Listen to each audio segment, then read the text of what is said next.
So hello students.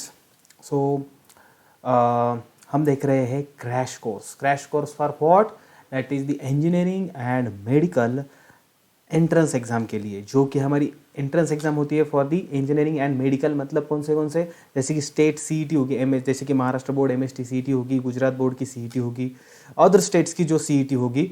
Similarly जो जो हमारी सेंट्रल की जो सीईटी होती है, मतलब सेंट्रल इंजीनियरिंग एंट्रेंस एग्जामिनेशन, मतलब हमारी जेई मेन होगी, या फिर हमारी मेडिकल एंट्रेंस एग्ज़ाम जो कि होती है नीट। ये जो हमारी एंट्रेंस एग्ज़ाम है for the medical and engineering admission, उसके लिए हम कर रहे हैं अभी क्रैश कोर्स। तो ये क्रैश कोर्स में हम क्या देखने वाले हैं, that is all the chapters which comes into the physics chapter.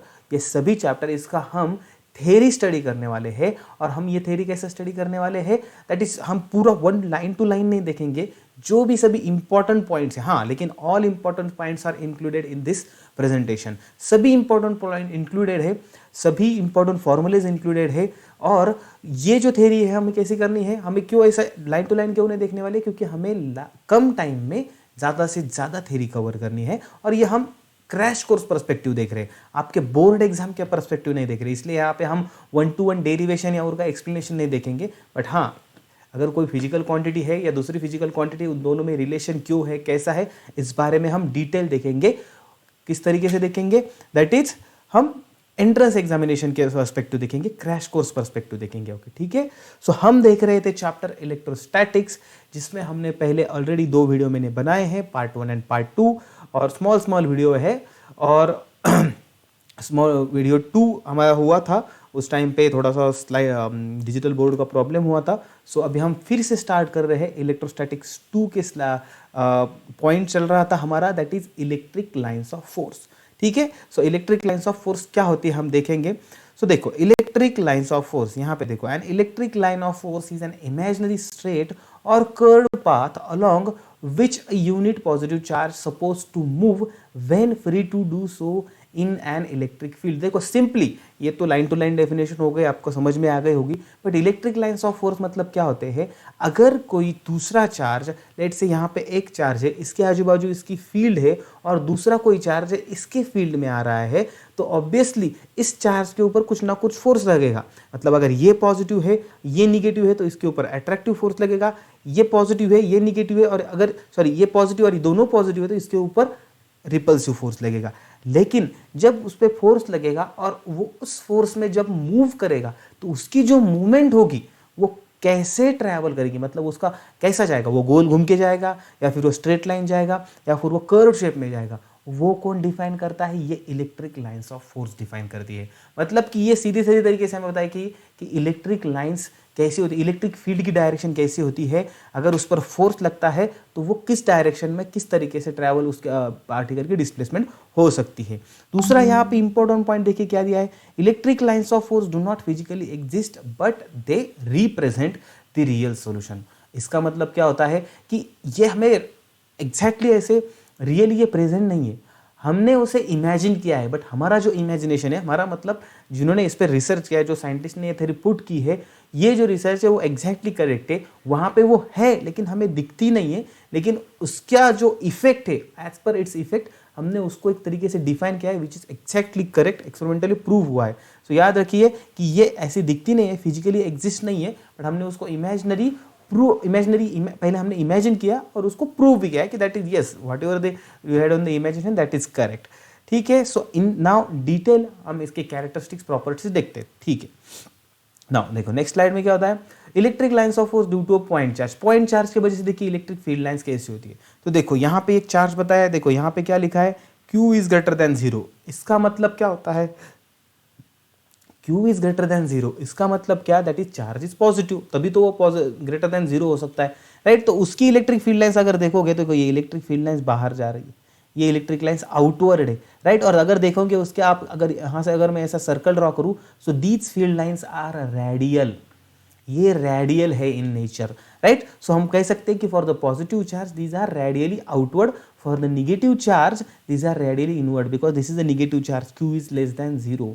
फिर उन्होंने क्या बताया, देखिए, that is the size of the arrow. देखो यहाँ पे क्या बताया है, the size of the arrow represent the strength of the electric field. इसका मतलब क्या है कि देखो, अगर आप यहाँ पे स्टार्ट से देखोगे, यहाँ पे जो पहली वाली लाइन्स है इलेक्ट्रिक फील्ड लाइन्स, उनको ज़्यादा लेंथ दी है, फिर जैसे जैसे हम दूर जा रहे हैं वहाँ पे लेंथ कम कम होती जा रही है। इसका मतलब क्या है, जहाँ पे इसकी लेंथ ज़्यादा है उसका मतलब वहाँ पे इलेक्ट्रिक फील्ड की स्ट्रेंथ ज़्यादा है, electric field is stronger there. जहाँ पे लेंथ कम कम होती जा रही है इसका मतलब जो इलेक्ट्रिक फील्ड की स्ट्रेंथ है वो भी कम कम होती जा रही है। तो यहाँ से हम बोल सकते हैं कि जहाँ पे मतलब इन्वर्सली प्रोपोर्शनल टू डिस्टेंस, मतलब अगर डिस्टेंस बढ़ेगा तो इलेक्ट्रिक फील्ड लाइन्स यानी इलेक्ट्रिक फील्ड की स्ट्रेंथ कम कम होती जाएंगी। और सबसे ज़्यादा स्ट्रेंथ कहाँ पे होती है, ऑब्वियसली चार्ज के पास होती है। ऑब्वियसली इलेक्ट्रिक फील्ड मतलब क्या, उस चार्ज की पर्टिकुलर फील्ड, पर्टिकुलर एग्जाम, मतलब इमेजिन करो अगर कोई मतलब वो इलेक्ट्रिक फील्ड है तो उस चार्ज का वहाँ पे उस एरिया में उसका दबदबा है, मतलब लेट से कोई भाई है किस इलाके का,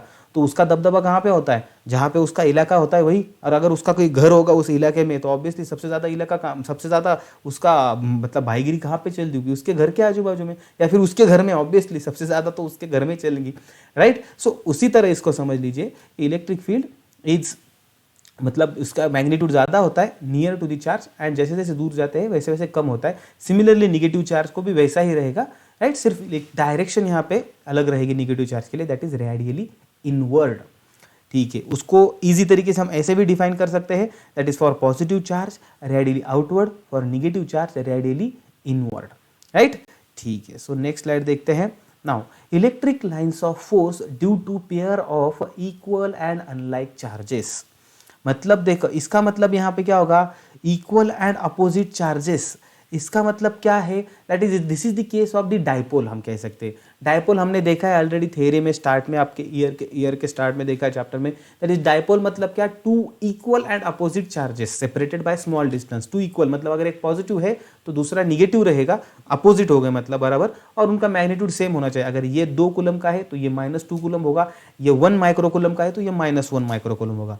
उस केस में इलेक्ट्रिक फील्ड लाइंस कैसी होगी, तो यहाँ पे एक पॉजिटिव चार्ज दिखा है, ये निगेटिव चार्ज दिखा है, तो हमें पता है पॉजिटिव चार्ज से फील्ड निकलती है, मतलब लाइंस निकलती है, और निगेटिव के चार्ज में लाइन मिलती है, तो ऑब्वियसली यहाँ पे क्या होगा, पॉजिटिव चार्ज से निकलेगी और निगेटिव की मिलेगी, बिकॉज पॉजिटिव की लाइंस होती है रेडियली आउटवर्ड और निगेटिव चार्ज की लाइन होती है रेडियली इनवर्ड। सो यहाँ पे ऑब्वियसली वो क्या हो जाएगी, मिल जाएगी, ऑब्वियसली आउटर से यहाँ पे इनवर्ड आएगी, और इस तरीके से ये सभी हमें यहाँ पे ये लाइंस मिलेगी, यहाँ इस तरीके से ये सभी कर्व दिखेंगे हमें, right. This is the kind of the shape of the electric field in case of the two equal and unlike charges, right.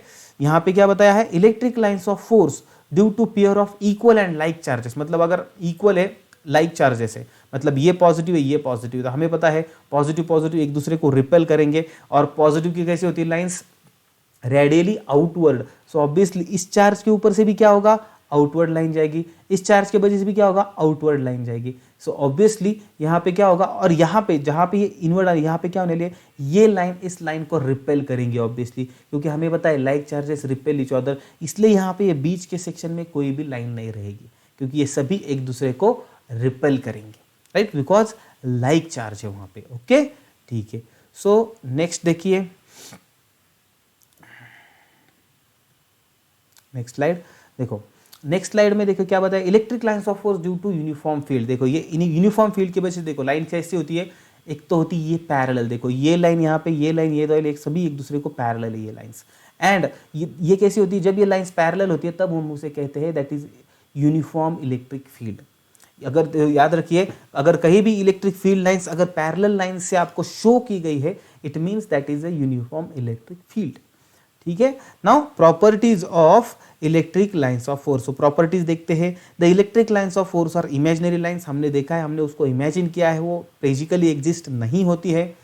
Then a unit positive charge placed in electric field tends to follow a path along the field line if it is free to do so। जैसे कि मैंने start में बताया, अगर किसी charge, मतलब यहाँ पे एक पॉजिटिव चार्ज है, इसके आजू बाजू इसकी फील्ड है, दूसरा चार्ज मैंने निगेटिव लाया, सो ऑब्वियसली ये निगेटिव इस पॉजिटिव की तरफ जाएगा। सो ये कैसे जाएगा, तो ये ऐसे घूम के जाएगा या ऐसे घूम के जाएगा, सीधा जाएगा या ऐसा स्पाइरल होके जाएगा, ये पाथ कैसे जाएगा, तो इसका पाथ कैसा होगा according to the field line. जिस तरीके से फील्ड लाइन होगी उस फील्ड लाइन के ऊपर वो चार्ज ट्रैवल करेगा। ये सेकेंड पॉइंट का मीनिंग वो है। Then third, the electric lines of force emanate from a positive charge and terminate on a negative charge. जैसे कि मैंने बोला था कि पॉजिटिव चार्ज से रेडियली आउटवर्ड होती है फील्ड लाइंस, नेगेटिव चार्ज पे रेडियली इनवर्ड होती है। सो ऑब्वियसली पॉजिटिव से निकलेगी और नेगेटिव को जाके मिलेंगी। Then fourth, the tangent to an electric field line at any point gives the direction of electric field at that point। अगर किसी भी, देखो यहाँ पे बताया है, लेट से this is the electric field line, ये यहाँ पे ऐसे बताया है, और एट पॉइंट P हमने एक टेंजेंट ड्रॉ की। टेंजेंट मतलब क्या? A line touching to a single point to the curve outside touching होनी चाहिए। तो वहां पे जो टेंजेंट मिलेगी हमें, वो जो टेंजेंट की डायरेक्शन है, यहाँ पे देखो ये एरो दिख रहा है, ये जो टेंजेंट की डायरेक्शन है ये किसकी डायरेक्शन देगी हमें? दैट इज इलेक्ट्रिक फील्ड की, राइट। और इलेक्ट्रिक फोर्स की भी, मतलब यहाँ पे इलेक्ट्रिक फील्ड की भी डायरेक्शन देगी हो और फोर्स की भी देगी, बिकॉज जनरली फोर्स जो होता है फील्ड के डायरेक्शन में ही लगता है, ठीक है। Then fifth point, the electric field lines of force can never cross each other. ये पॉइंट याद रखिए, कभी भी एक दूसरे को वो कभी भी क्रॉस नहीं करेंगे। क्यों? देखो ये फोर्थ पॉइंट में इसका एक्सप्लेनेशन है। अगर वो देखिए एट पॉइंट P अगर लेट से हमें दो इलेक्ट्रिक लाइन्स है यहाँ पे लेट से, या फिर कोई दूसरी इलेक्ट्रिक लाइन है जो एट पॉइंट P क्या कर रही है? क्रॉस कर रही है, उसको इंटरसेक्ट कर रही है। इसका मतलब क्या? अगर P पे मुझे टेंजेंट निकालनी है तो P पे मैं अब दो टेंजेंट निकालनी पड़ेगी, एक फर्स्ट वाली इलेक्ट्रिक फील्ड लाइन की, एक दूसरे वाली इलेक्ट्रिक फील्ड लाइन की। तो इसका मतलब हमें एक पॉइंट पे दो डायरेक्शन मिल रही है, which is impossible, right. That is the reason electric field line force can not cross each other, एक दूसरे को क्रॉस नहीं कर सकती हो।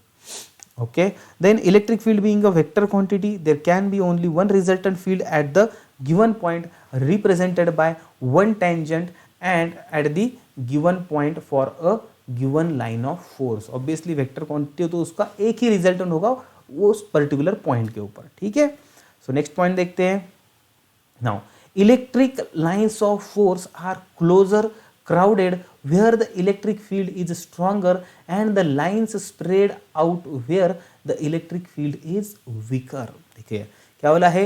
Electric lines of force are closer crowded where the electric field line is stronger and the lines spread out where the electric field line is weaker. मतलब जहां पे फील्ड लाइन ज्यादा क्लोजर होती है, एक दूसरे को चिपक के होती है, तो वहां पे वो कैसे होती है? इलेक्ट्रिक फील्ड स्ट्रॉन्गर होती है। और जहां पे वो दूर दूर होती है, एक दूसरे को एकदम चिपक के नहीं बैठती है, तो वहां पे इलेक्ट्रिक फील्ड लाइन्स कैसी होती है? इलेक्ट्रिक फील्ड कैसी होती है? वीक होती है, राइट। तो यहाँ पे आप देख सकते हो चार्ज यहाँ पे Q है, तो ये जो नजदीक वाला पार्ट देख रहे हो अभी, ये नजदीक का, यहाँ पे इलेक्ट्रिक फील्ड लाइन्स, मतलब चार्ज के नजदीक electric field lines are more crowded, मतलब वहां पे क्राउडेड है। तो इसका मतलब वहां पे क्या होगी? इलेक्ट्रिक फील्ड की जो स्ट्रेंथ है that will be more comparative to at this point. अगर हमने ये इसका लास्ट पॉइंट पकड़ या फिर दूर गए हम चार्ज के, तो ऑब्वियसली हमें वहां पे जो लाइंस क्राउडेड नहीं मिलेगी। इसका मतलब वहां पे फील्ड कैसी है? That is the weaker. मतलब अगर आपको ये चार्ज और ये चार्ज के बारे में बताना है तो ऑब्वियसली, या फिर ये फील्ड और ये फील्ड अगर आप कंपेयर करोगे, इसका मतलब ये होता है कि चार्ज Q की जो फील्ड है that is stronger than charge small q, because इसकी फील्ड लाइंस जो है वो ज्यादा क्राउडेड नहीं है। यहाँ पे देखो, यहाँ पूरी की पूरी भीड़ है इस कैपिटल Q चार्ज के नजदीक। नाउ अगर यहाँ पे भी देखोगे आप, देखो यहाँ पे उन्होंने अलग केस दिए, ये एक लेट से कंसिडर करो एक प्लेट है, उसके ऊपर पॉजिटिव चार्ज है, तो उसकी इलेक्ट्रिक फील्ड लाइंस ऐसी होगी। ऑब्वियसली ये यूनिफॉर्म इलेक्ट्रिक फील्ड लाइन होगी, इस तरीके से निकालनी पड़ेगी, राइट। सो और अगर आपने ये चार्ज देखा, तो अगर ये चार्ज देखो, यहाँ पे आपको क्या पता चलेगा? यहाँ पे ज्यादा क्राउडेड है electric field lines comparatively this surface. यहाँ पे देखो दूर दूर है, एक फील्ड लाइन इधर है तो दूसरी डायरेक्टली इधर है, फिर ये इधर है। तो इसका मतलब क्या? इसकी जो फील्ड है that will be more stronger comparative to this surface. Okay, देखिए नेक्स्ट पॉइंट, पॉइंट नंबर 8। ये पॉइंट्स बहुत इंपॉर्टेंट है, आपको न्यूमेरिकल में भी, आपको थ्योरी में भी ये पॉइंट्स लगने वाले हैं। इलेक्ट्रिक फील्ड लाइंस पे डायरेक्टली क्वेश्चन आते हैं। अगर आपको चार्ज देते हैं और उसकी फील्ड लाइंस पूछते हैं, या फिर कॉम्बिनेशन ऑफ चार्ज देते हैं उसकी फील्ड लाइंस पूछते हैं, या फिर न्यूमेरिकल जब सॉल्व करोगे आप, तब आपको फील्ड को डिफाइन करने के लिए ये कंसेप्ट आपको प्रॉपरली आनी चाहिए होती है, ठीक है। तो देखिए point number 8, electric lines of force contract length wise to represent the attraction between two unlike charges. तो जैसे जैसे देखो, इसका मतलब क्या है? Electric lines of force contract length wise to represent attraction between two unlike charges. जैसे जैसे लेंथ बढ़ती है वैसे वैसे वो कॉन्ट्रैक्ट होती है क्यों? क्योंकि वहां पे अट्रैक्शन होता है किसके बीच में? टू अनलाइक चार्जेस में। तो इस केस में क्या होगा? वो लेंथ वाइज कॉन्ट्रैक्ट होगी। Then point number 8, electric lines of force exert lateral और sideways pressure to represent repulsion between the two like charges। जैसे कि मतलब वो लास्ट वाली जो केस देखी थी हमने कि देखा, हाँ ये लाइक चार्जेस है बराबर, सॉरी ये अनलाइक चार्जेस है प्लस माइनस, तो यहाँ पे क्या हो गया? लेंथ वाइज वो कॉन्ट्रैक्ट हो गई। देखो यहाँ पे सभी कॉन्ट्रैक्ट हो गई। ये देखो यहाँ पे लाइक चार्जेस है तो यहाँ पे क्या हो गया? लेंथ वाइज उसने क्या किया? यहाँ पे लैटरल प्रेशर लगाया, इस लाइन ने इस लाइन के ऊपर लैटरल प्रेशर लगाया, फिर इस लाइन ने इस लाइन के ऊपर लैटरल प्रेशर लगाया, right. In case of the like charges, unlike charges में कॉन्ट्रैक्ट होगी, लाइक चार्जेस में क्या होगी? वो उनमें प्रेशर लगेगा और यहाँ पे रिपल्शन शो होगा डायरेक्टली हमें, ठीक है। Next point, the number of lines per unit cross sectional area perpendicular to field lines, that is density of lines of force, is directly proportional to the magnitude of intensity of electric field in that region। तो directly मतलब उन्होंने बोला है कि जो density होगी, मतलब number of lines per unit area, मतलब एक पर्टिकुलर एरिया में उसकी एरियल डेंसिटी हो गई वो इलेक्ट्रिक फील्ड लाइंस की, तो जितने ज़्यादा उसकी डेंसिटी होगी तो उतनी ही स्ट्रॉन्गर इलेक्ट्रिक फील्ड होगी। तो उन्होंने इसलिए डायरेक्टली रिलेशन दे दिया, delta N upon delta A is directly proportional to E, ठीक है। Next point, electric lines of force do not pass through conductor, hence the interior of the conductor is free from the influence of electric field. ये point हमेशा याद रखिए, electric lines of force कभी conductor के through pass नहीं होती है, उसके अंदर से लाइंस ऑफ फोर्स पास नहीं होती है, सरफेस से जाती है। तो हमेशा याद रखिए, force do not pass through the conductor, इसको हमेशा याद रखिए कि do not pass through the conductor। Now hence the interior of the conductor is free from the influence of electric field। इसका मतलब कंडक्टर के अंदर इलेक्ट्रिक फील्ड भी जीरो होती है, याद रखिए, inside the conductor electric field intensity is zero, ठीक है। Electric lines of force can pass through the insulator, उसके एग्जैक्टली उल्टा किसके होगा? दैट इज इंसुलेटर का। मतलब यहाँ पे क्या होगी? इलेक्ट्रिक फील्ड लाइंस जो होगी वो पास होगी, किसमें से पास होगी? दैट इज जो हमारा इंसुलेटर है उसके अंदर से पास हो सकती है, ठीक है। Next concept is electric dipole. Electric dipole मतलब क्या होता है? मैंने पहले ही बताया, इलेक्ट्रिक डायपोल मतलब two equal and opposite charges separated by small distance is a pair of equal and opposite charges separated by very small distance. मतलब देखो यहाँ पे ये पॉजिटिव चार्ज है, यहाँ पे ये निगेटिव चार्ज है, एंड दोनों एक शॉर्ट डिस्टेंस से क्या है? सेपरेटेड है। उनके बीच का डिस्टेंस हम 2l से दिखाते हैं, जनरली ये 2 के मल्टीपल में दिखाते हैं, कुछ बुक में 2l दिखाया है, कुछ स्टेट के बुक्स में 2a के हिसाब से दिखा है, 2 इंटू स्मॉल ए। सो आपको जो फिजिबल लगे वो ले सकते हैं, सीईटी में तो ऐसा कुछ नहीं, हमें आंसर निकालना है फाइनली। सो 2l या 2a दो भी लिख सकते हैं, बट हम 2 के मल्टीपल में मोस्ट ऑफ द टाइम्स देते हैं, क्योंकि यहाँ पे हम क्या करते हैं, उसका जो मिड पॉइंट होता है, उस मिड पॉइंट से उसका जो डिस्टेंस होता है हर चार्ज का, उसको हम a लेते हैं। So obviously charge to charge distance कितना होगा?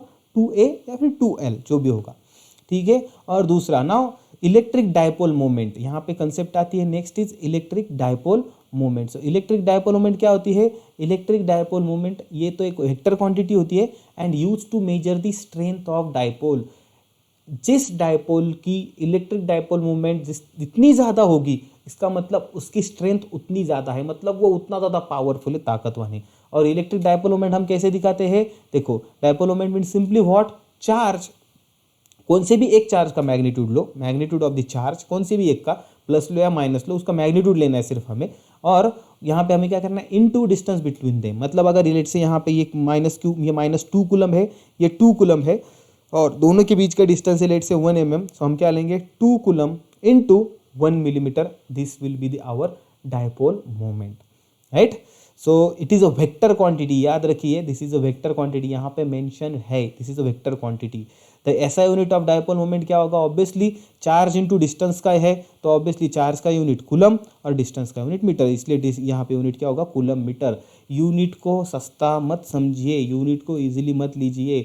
यूनिट्स एंड डायमेंशन पे एक क्वेश्चन हर एक एग्जाम में होता ही है, चाहे कौन से भी स्टेट की सीईटी लो आप, चाहे कौन से भी नीट एग्जाम लो आप, कौन से भी नीट का पेपर उठाओ, कौन से जेईई मेन का पेपर उठाओ, इसमें एक ना एक तो क्वेश्चन आपको यूनिट या फिर डायमेंशन पे मिलेगा। राइट। सो हमेशा हर फिजिकल क्वांटिटी का यूनिट या फिर उसका यूनिट कैसे निकाल सकते हैं आपको पता होना चाहिए, या फिर उसके डायमेंशंस। तो उसको सस्ते में मत लीजिए, आपका 1 मार्क जाएगा, और 1 मार्क बहुत कुछ होता है, सॉरी 1 क्वेश्चन बहुत कुछ होता है। 1 मार्क तो होता ही होता, बट 1 क्वेश्चन में तो मतलब अगर आप जेई मेंस नीट वगैरह दे रहे हो तो 4 मार्क्स होते हैं उसमें, राइट। सो ऑब्वियसली तो 1 क्वेश्चन बहुत कुछ होता है। 1 क्वेश्चन से आपका अच्छा से अच्छा कॉलेज जा सकता है, या फिर आपके जो आपको जो स्ट्रीम चाहिए, या फिर आपको MBBS ही चाहिए होगा, तो वो आपको बहुत टाइम पे जब कंपटीशन बढ़ती है तो वो आप मिस कर सकते हैं because of the 1 question. 1 question की कीमत तुम क्या जानो रमेश बाबू, ये मुझे यहाँ पे कहना पड़ रहा है। ठीक है, जस्ट जोक पार्ट, आप ज़्यादा बोर ना हो इसलिए। तो ठीक है, सो नेक्स्ट पॉइंट देखते हैं। An ideal dipole is a dipole in which the charge becomes larger and larger and the separation becomes smaller and smaller. तो आइडियल कंसेप्ट डायपोल की कैसी होनी चाहिए उन्होंने बताया है कि उन्होंने कहा है कि आइडियल डायपोल मतलब क्या होता है, जिसमें चार्ज बहुत ज़्यादा होगा, मतलब एक जो पॉजिटिव चार्ज होता है वो निगेटिव चार्ज होता है, उनका मैग्नीट्यूड ज़्यादा से ज़्यादा होगा और उनके बीच का डिस्टेंस कम से कम होगा, right. This is the concept of ideal dipole, जो कि डायपोल हमें most of the molecular level पे ही मिलते हैं एटम्स पे, क्योंकि वहाँ पे आयंस होते हैं, पॉजिटिव आयंस होते हैं मॉलिक्यूल में, निगेटिव आयंस होते हैं, और ऑब्वियसली ये मॉलिक्यूलर लेवल पे है तो डिस्टेंस ऑब्वियसली उसके बीच में बहुत कम रहता है। ठीक है, नेक्स्ट स्लाइड देखते हैं। Electric field intensity due to the dipole, देखिए at a point on axial line, देखो at a point on axial line मतलब क्या, ये चार्ज ए पे है, यहाँ एक माइनस चार्ज यहाँ पे, पॉजिटिव चार्ज यहाँ पे, और लेट से हमने ये पी पॉइंट लिया है at a distance of x from the centre, at a distance of x from the centre से लिया है हमने, तो हमें एट पॉइंट पी निकलनी है। तो ये पॉइंट कैसे होगा, इसके एक्सिस पे आ गया। तो देखिए इसका फॉर्मूला याद रखिए हमेशा, इसका फॉर्मूला होता है एट एक्सियल पॉइंट। देखिए इसका डेरिवेशन भी यहाँ पे दिया है, डेरिवेशन आप आपके बुक में देखी है, हमें यहाँ पे कम से कम टाइम में ज़्यादा कवर करना है, तो हम डायरेक्टली फॉर्मूले पे आते हैं because we are learning the crash course, right. यहाँ पे आपको डेरिवेशन दिया है, बट आप डेरिवेशन घर जाके भी देख सकते हैं कैसे आया है। ऑब्वियसली ये चार्ज P के ऊपर ये charge at point P there is a electric field due to the plus Q charge, and similarly at point P there is a electric field due to minus Q charge. So obviously electric field is a vector quantity, तो यहाँ पे हमें vector addition करनी होगी। जो point plus के वजह से जो फील्ड होगी, ऑब्वियसली प्लस के वजह से जो फील्ड होगी, हमें पता है पॉजिटिव चार्ज की वजह से फील्ड लाइंस कैसी होती है, आउटवर्ड होती है, मतलब अवे होती है। सो देखो ये this is the electric field due to the charge B, ये देखो कैसी B से वो अवे जा रहा है एरो। अगर आप A के वजह से फील्ड देखोगे, that field is coming towards A, right. So obviously अगर EB एंड EA देखोगे तो उनके बीच में एंगल आ रहा है 180 डिग्री। सो ऑब्वियसली यहाँ पे और डिस्टेंस भी बदलेगा because point P is closer two point B and point P is somehow at a comparatively larger distance from the point A. So obviously distance भी यहाँ पे बदलेगा, तो हर एक का मैग्नीट्यूड भी अलग आएगा और आपको रिजल्टेंट लेना पड़ेगा।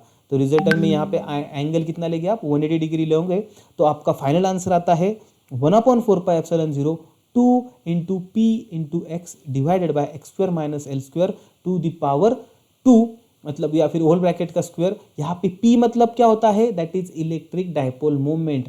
X is what, that is the distance of the point जहाँ पे हमें इलेक्ट्रिक फील्ड फाइंड आउट करनी है, उसका distance from the centre of the dipole, याद रखिए from the centre of the dipole. And L is what, that is the half length of electric dipole. Full length क्या होती है 2L, full length 2L हो गई, तो obviously half length मतलब L हो गई, राइट। अभी बहुत सारे केस में क्या होता है, ये जो डिस्टेंस x होता है ये कंपेरेटिवली लार्जर होता है than the distance small l, क्योंकि हमें पता है डायपोल का जो डिस्टेंस होता है वो वेरी स्मॉल होता है। डेफिनेशन ही है डायपोल की, 2 equal and opposite charges separated by small distance, तो ये बहुत स्मॉल होता है, मतलब मॉलिकुलर लेवल पे ये माइक्रो नैनो के लेवल पे, माइक्रो नैनो में डिस्टेंस होता है उसका, माइक्रोमीटर या नैनोमीटर इसमें होता है। सो लेट से अगर ये पॉइंट अगर 1 सेंटीमीटर पे भी होगा, so comparatively that micrometre distance and nanometre distance, ये x की वैल्यू बहुत ज़्यादा होती है। तो जब ये x is very very very greater than this small l, तो हम क्या करते हैं, इस स्मॉल l को यहाँ पे हम क्या करते हैं, निगलेक्ट करते हैं। तो यहाँ पे ऑब्वियसली क्या होगा, यहाँ पे x² रहेगा सिर्फ, और x² का हमें यहाँ पे स्क्वायर करेंगे x टू द पावर 4 आएगा, तो ये ऊपर का x और ये x टू द पावर 4 एक कैंसिल होगा, नीचे सिर्फ क्या रहेगा x to the power cube रहेगा। सो फाइनल फॉर्मूला क्या आएगा, 2p अपॉन 4πε0 x क्यूब। ये फॉर्मूला कब होगा? जब when the x is comparatively very larger than the L। Most of the times यही फॉर्मूला यूज करना होता है, बिकॉज x जनरली ज़्यादा ही होता है, बिकॉज डायपोल डिस्टेंस हमेशा कम होता है। ठीक है, नेक्स्ट पॉइंट देखते हैं। Eight a point on the equatorial line, equatorial पे देखिए कितना आता है। इक्वेटोरियल पे अगर आप करेंगे कैलकुलेट तो ये आता है हमारा फाइनल फॉर्मूला, दैट इज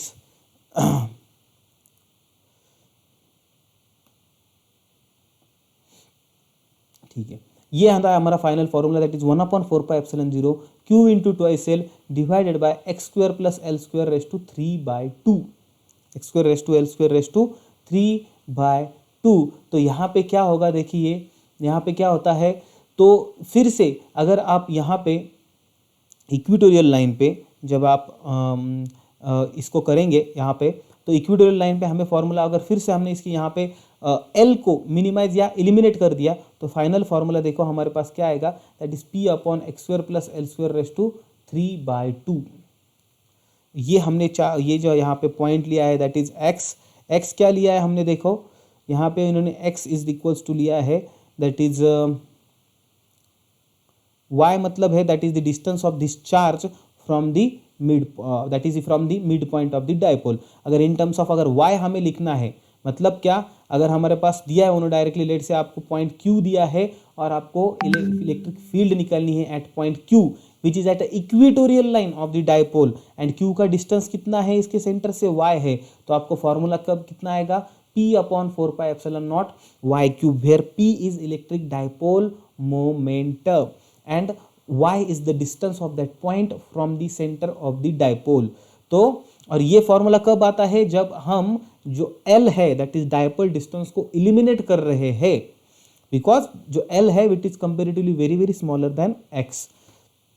तो यहाँ पे एक रिलेशन आता है, देखिए हमेशा हमने अभी एक्सिस पे देखिए, एक्सिस पे कितना फॉर्मूला आया था 2p अपॉन 4πε0 x क्यूब, और इक्वेटर पे कितना आ रहा है p अपॉन 4πε0 y क्यूब। तो रिलेशन देखिए यहाँ पे हमें ये दिखा, यहाँ पे रिलेशन दिया है जो इक्वेटोरियल पे आता है। एक मिनट में कलर चेंज करता हूँ।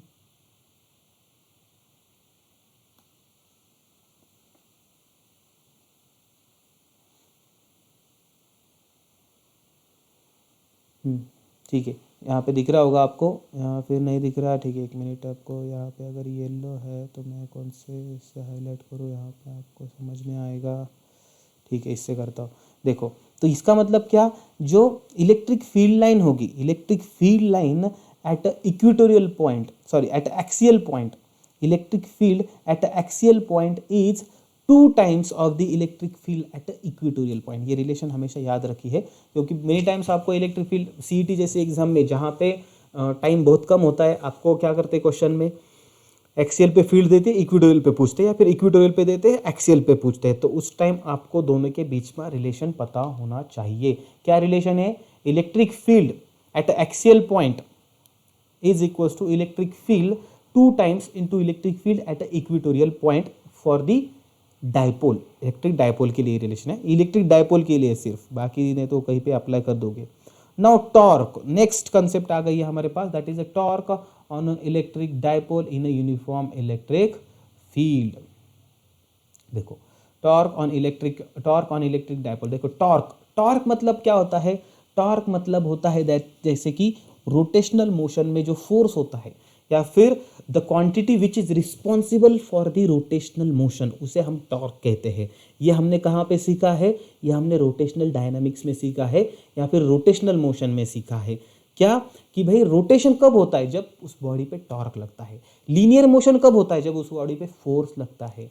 रोटेशन कब होगा, जब उस बॉडी पे टॉर्क लगता है। तो हम कह सकते हैं that is torque means what, rotational force, right. तो यहाँ पे इस पर रोटेशनल फोर्स कैसे लगने वाला, देखिए a force of magnitude PE act opposite to each other and hence net force acting on the dipole due to the external uniform field is 0। देखो क्या किया यहाँ पे, एक इलेक्ट्रिक डायपोल लिया, ये माइनस क्यू चार्ज यहाँ पे, ये प्लस क्यू चार्ज यहाँ पे, इसको इन्होंने क्या कर दिया, एक यूनिफॉर्म इलेक्ट्रिक फील्ड में रख दिया। सो ऑब्वियसली हमें इलेक्ट्रोस्टैटिक फोर्स का फॉर्मूला पता है, that is charge into electric field QE। So obviously ये प्लस चार्ज पर कितना फोर्स लगेगा, प्लस क्यू इंटू ई, नेगेटिव चार्ज पर कितना फोर्स लगेगा, माइनस क्यू इंटू ई, मतलब total net electric force on the dipole कितना हो गया, plus Q E minus Q E, same magnitude है, साइन अपोजिट है, टोटल फोर्स जीरो, बराबर। तो यहां पे टोटल फोर्स क्या आएगा, जीरो आएगा। बट यहां पे क्या होने वाला है, there is no translational motion of the dipole, वहां पे मतलब ऑब्वियसली ट्रांसलेशनल मोशन होगा क्या, नहीं होगा, बिकॉज ट्रांसलेशनल मोशन या फिर लीनियर मोशन के लिए क्या नेसेसरी होता है, फोर्स होना बहुत जरूरी होता है, तभी लीनियर मोशन या ट्रांसलेशनल मोशन होता है।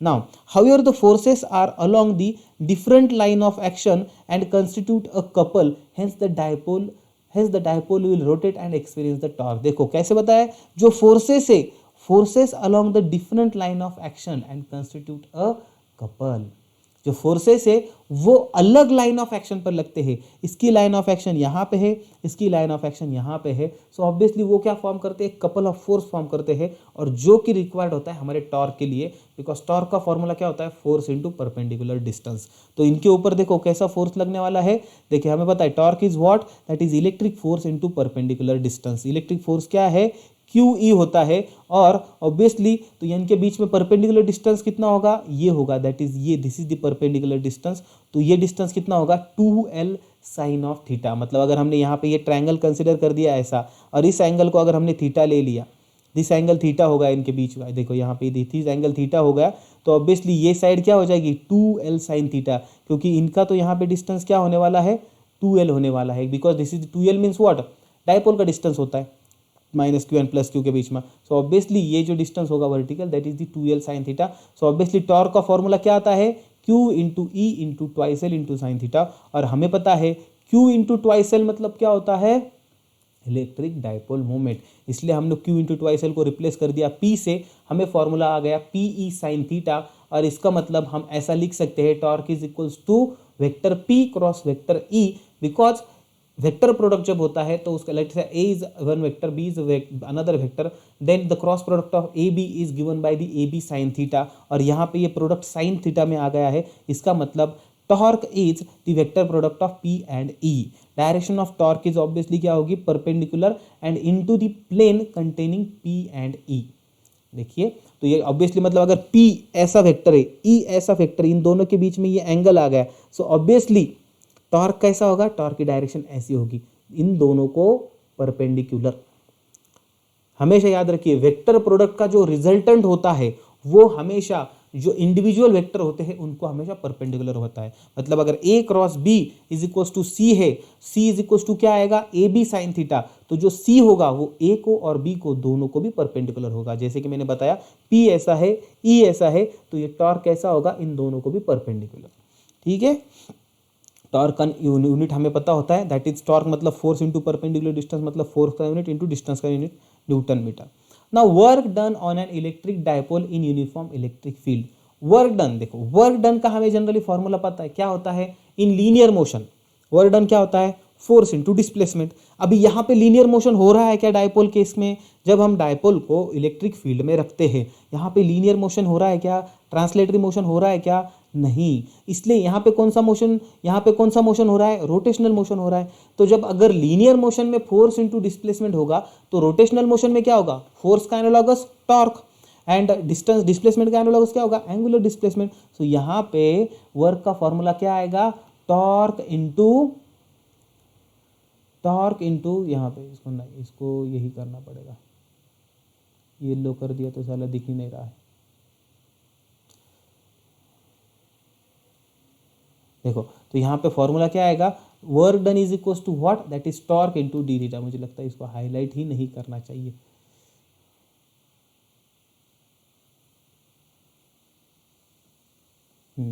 देखो वर्क का फॉर्मूला क्या आएगा, obviously for the small work done to into that is torque into small displacement, for the मतलब टोटल वर्क डन क्या होगा, दैट इज इनका इंटीग्रेशन करना पड़ेगा।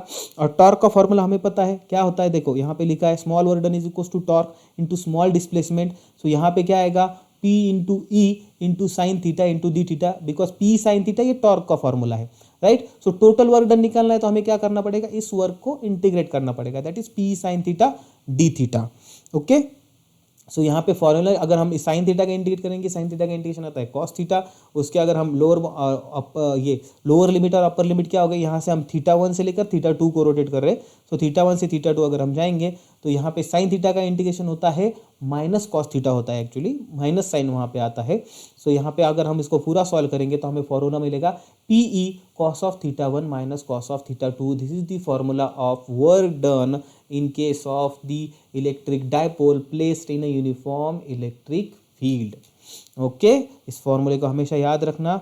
यहाँ पे क्या बोला, इफ पोटेंशियल एनर्जी, पॉइंट क्या दिया है नीचे देखिए, if the potential energy is arbitrarily taken zero, if the potential energy is arbitrarily taken zero when the dipole is at 90 degree, that potential energy is rotating the dipole and inclining it at angle theta। Okay, potential energy क्या होगी, obviously अगर minus PE cos of theta होगी। कब होगी ये, जब हम ये जो डायपोल है इसको पहले 90 डिग्री पे कंसिडर करेंगे, मतलब डायपोल इनिशियली ही ऐसा वर्टिकल है जिसका फील्ड के साथ इनिशियल एंगल ही 90 डिग्री है। यहाँ पे हमने इनिशियल एंगल 0 लिया है, right. Then p of the rotating dipole inclining is क्या होगा, minus p cos theta. Now potential energy can be taken zero arbitrarily at any position of dipole। So now if theta is equals to 0, then potential energy is equals to minus PE। Potential if theta is 90 degree, then U is equals to 0 आएगा, because cos 90 0 हो जाएगा। Now if theta is equals to 180 degree, then U is equals to PE होगा, because cos of 180 क्या होता है, -1। So -1 into minus plus हो जाएगा, right. सो तो ये क्या होगा, पहला जो होगा दैट इज स्टेबल इक्विलिब्रियम, दूसरा जो होगा that is unstable equilibrium. Stable equilibrium मतलब वो स्टेबल रहेगा, कांस्टेंट रहेगा, उसमें कुछ हिलेगा डुलेगा नहीं, राइट। अनस्टेबल इक्विलिब्रियम मतलब क्या, हिलेगा डुलेगा लेकिन एक ही ऐसा ऐसा ऐसा कंटिन्यूअसली हिलेगा, right. That is uniform motion के टाइप के जैसा। दैट इज नॉट हमारा पार्ट, अभी हमारा जो है बाद में देखेंगे, ठीक है। सो ओके, ठीक है। सो यहाँ पे जो हमारा सेकेंड पार्ट है इलेक्ट्रोस्टैटिक्स का, जिसमें हमने mainly electric field lines, electric dipole and torque के बारे में पढ़ा है। दैट इज ये हमारा यहाँ पे कवर होगा, जो रिमेनिंग है वो हम नेक्स्ट वीडियो में देखेंगे, ठीक है। मैं ट्राई कर रहा हूँ कम से कम टाइम में आपको कवर हो जाए और प्रॉपर कंसेप्ट भी आपको मिले। ऐसा नहीं है कि प्रॉपर सिर्फ भगाऊँ मैं यहाँ पे वीडियो और आपको प्रॉपर कंसेप्ट ना मिले, ठीक है। Okay, thank you, bye. चलो पढ़ाई करो अच्छे से, चलो बाय।